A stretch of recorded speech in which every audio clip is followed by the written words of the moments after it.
Welcome to Health and Safety Conversations. Here's your host, Tom Bourne. Welcome to Health and Safety Conversations. My name's Tom Bourne, your host.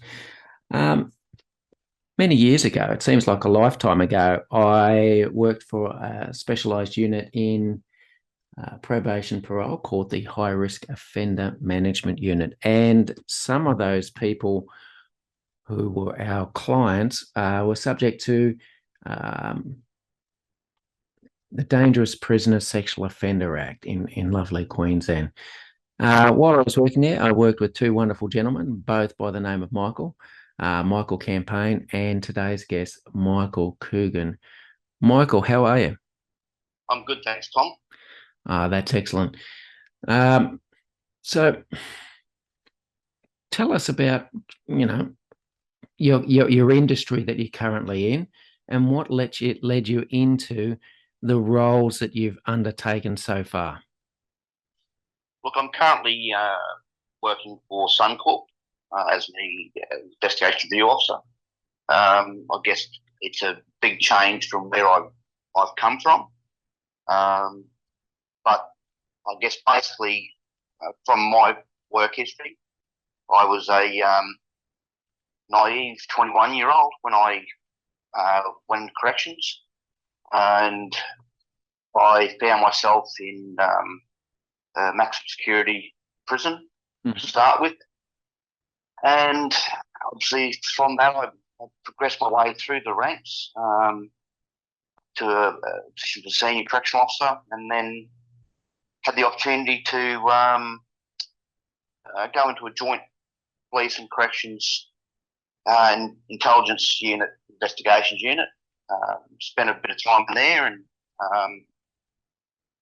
undertook 12 murder investigations that occurred in custody. And then I had the luck of coming out of that and going into our dog squad for a couple of years. And then, as luck would have it, I found myself on deployment over to the Solomon Islands, working for AusAid. And after a 12-month stint there, I returned and was offered a role within police in a specialised semi-covert police unit. Its role was basically to infiltrate, dismantle organised crime groups, assist with cold case murders, recruit informants, that sort of thing. I come out of that and obviously went into in with yourself, Tom, to the HROMU, and we spent a bit of time together there. Mm-hmm. And that was something completely different, I guess, as you well know. Yes, indeed. From there I ended up with the Department of Transport as inspector, and then I took on various roles outside of that with the Race Integrity Commission, the Greyhound Racing New South Wales, and a couple of compliance roles within council, and then found myself working for Suncorp. So going from some fairly high risk, high stress environments to somewhere where it's still fast paced, but certainly not having to experience the same level of risk and threat as I did through corrections and police.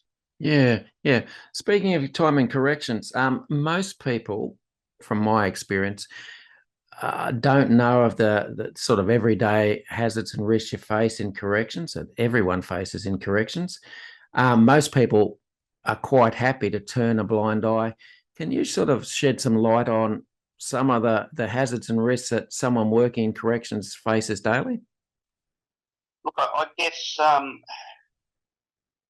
every day is a risk because you just don't know day to day that, when you're dealing with offenders, the reason they're in there is because they're not necessarily nice people. And some of those people can be quite violent. They have some mental health issues. And so the threat or the risk or fear of assault is a constant.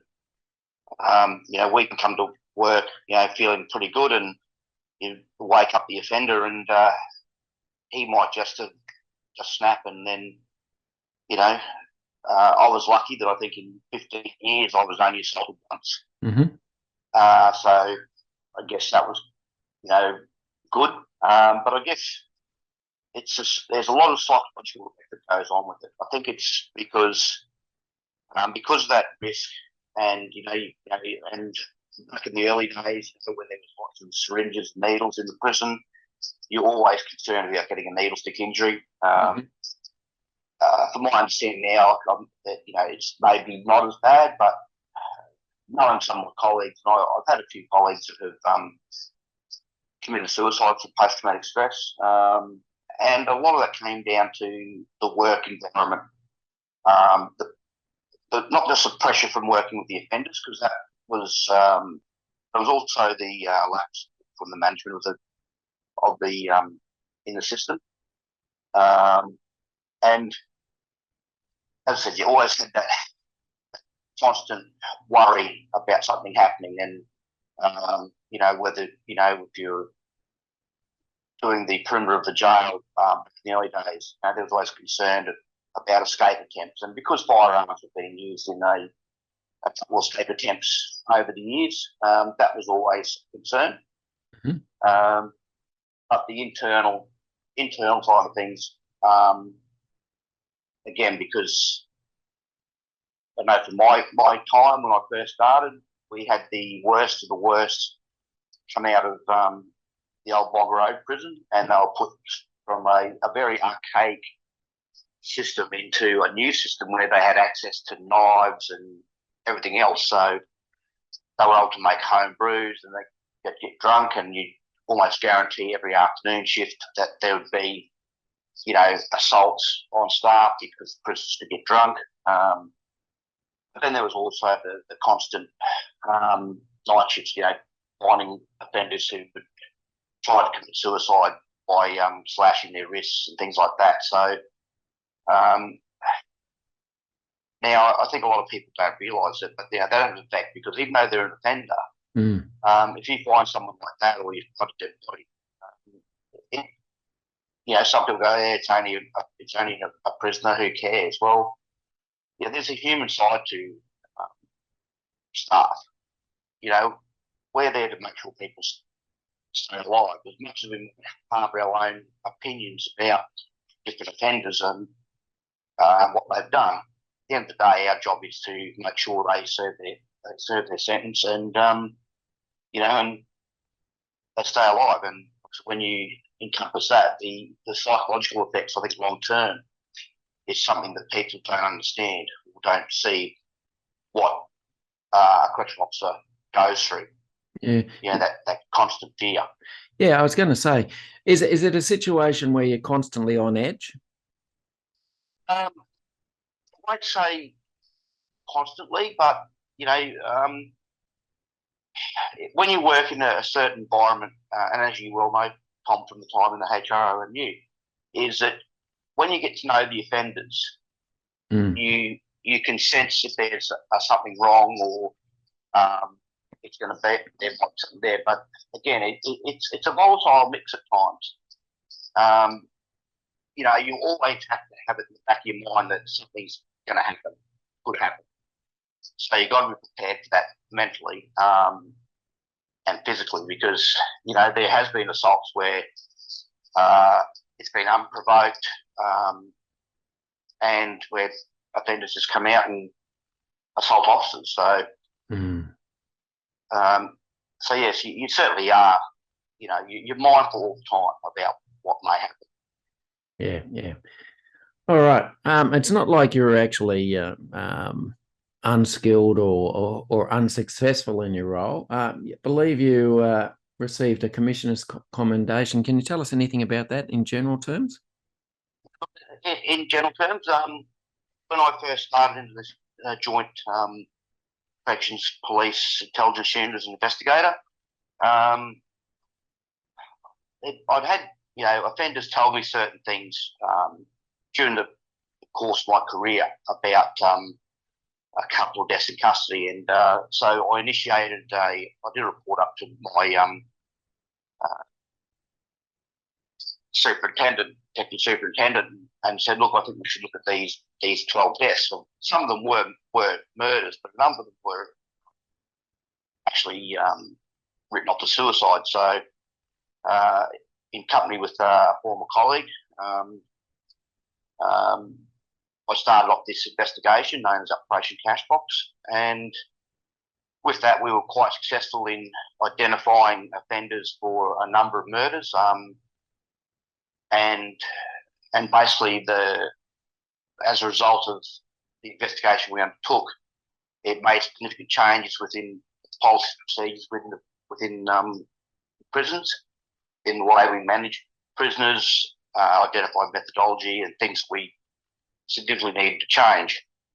So in the end, I was nominated for the commendation, and I received that obviously for my work in solving a number of these murders, or being able to put together the information for police to actually arrest and charge a number of offenders. Cool. So yeah, it was and even to this day, I'm still assisting police at different times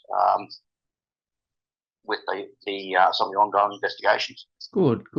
Now, you became a dog handler. Dog handler sometimes is seen as the glamorous role in corrections. Is it glamorous at all?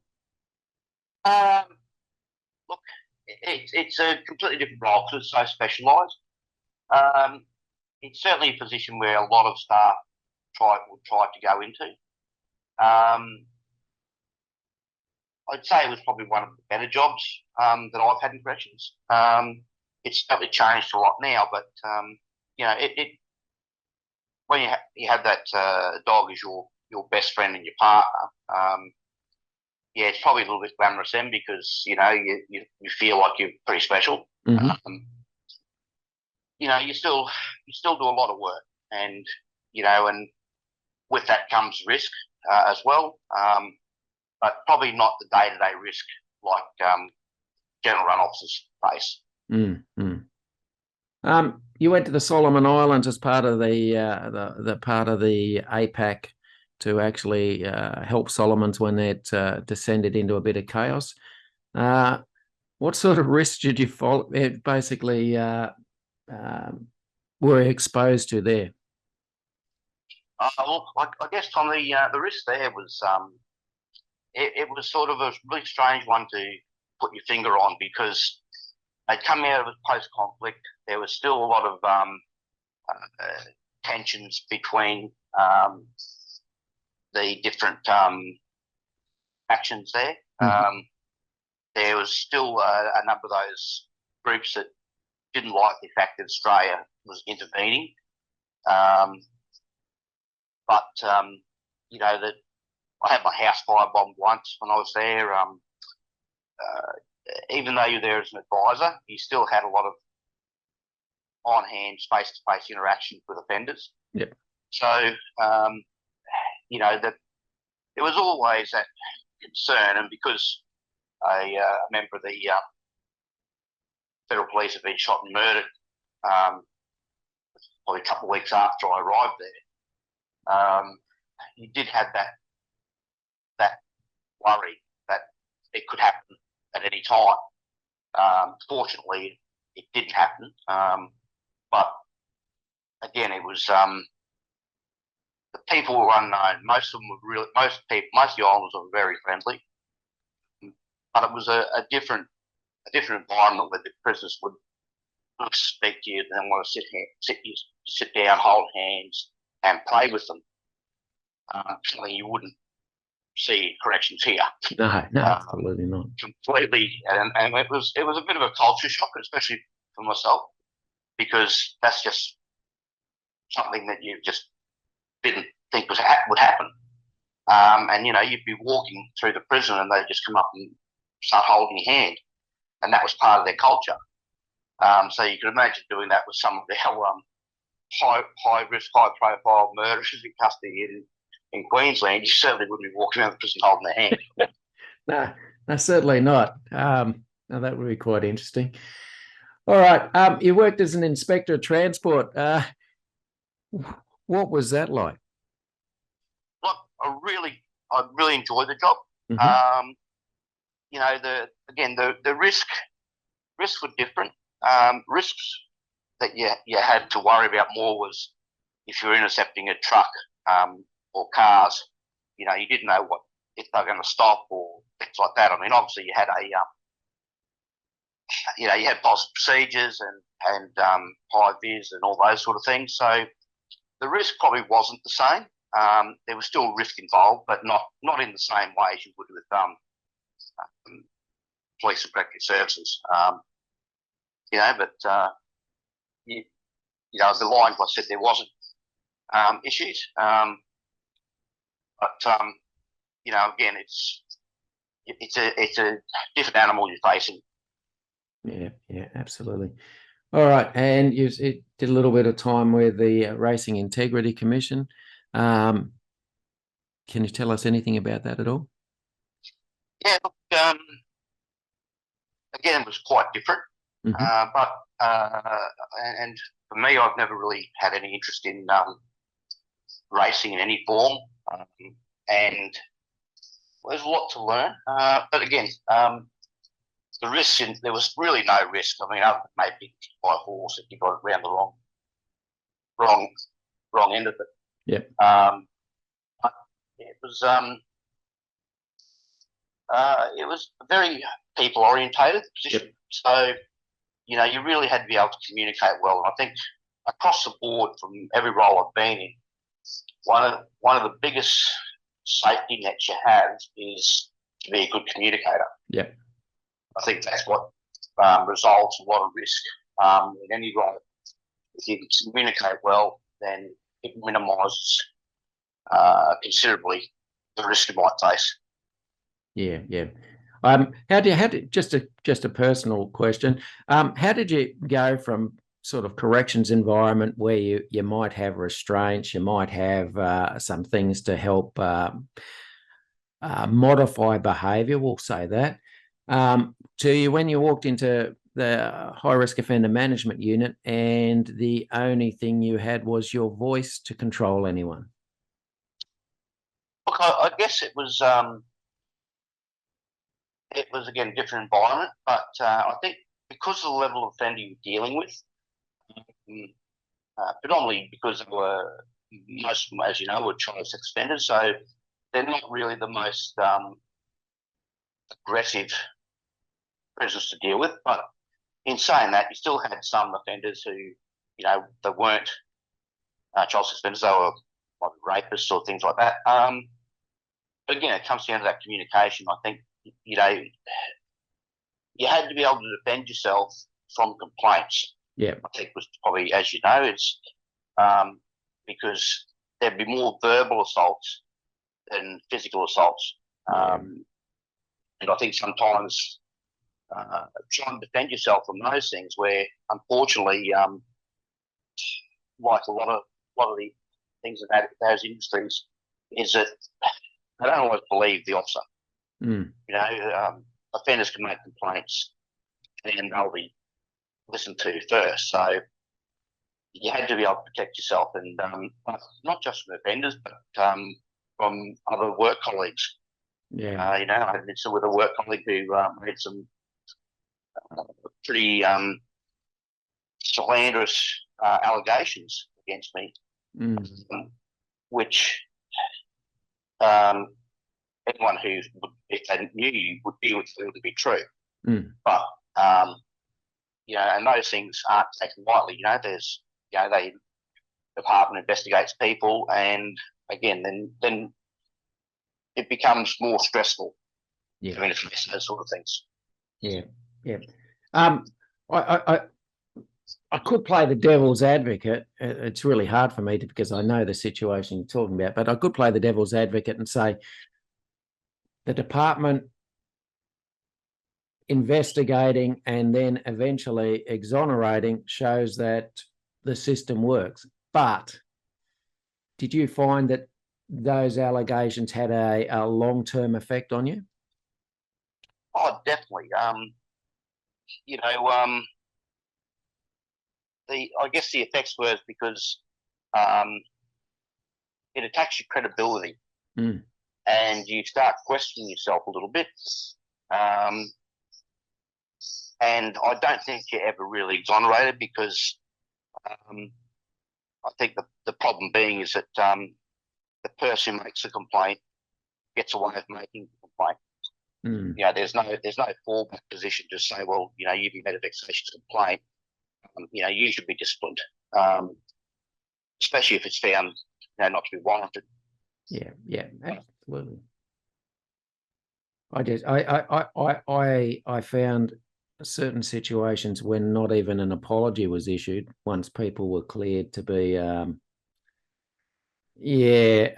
almost victim blaming. But you know, perhaps that's just me.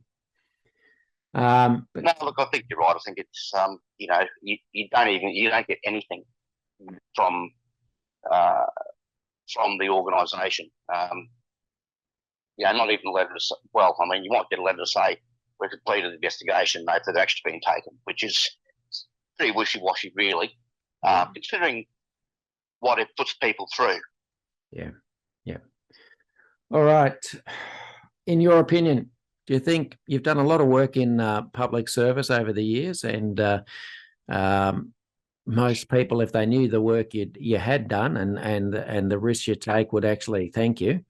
But in your opinion, do you think workplaces in the public service are getting safer or not? I think as far as physical violence, I think that they're making much better steps forward to protect staff from that side of things. But I think, like anything else, I think they really haven't or don't understand the emotional or psychological impact. And I don't think a simple saying, "Oh, we have Converge or one of these agencies there for you to go and speak to for a critical incident." I don't think, from my personal experience, I don't believe they work. So, yes, safety has gotten better when they have the appropriate staff in centres and things to support the staff.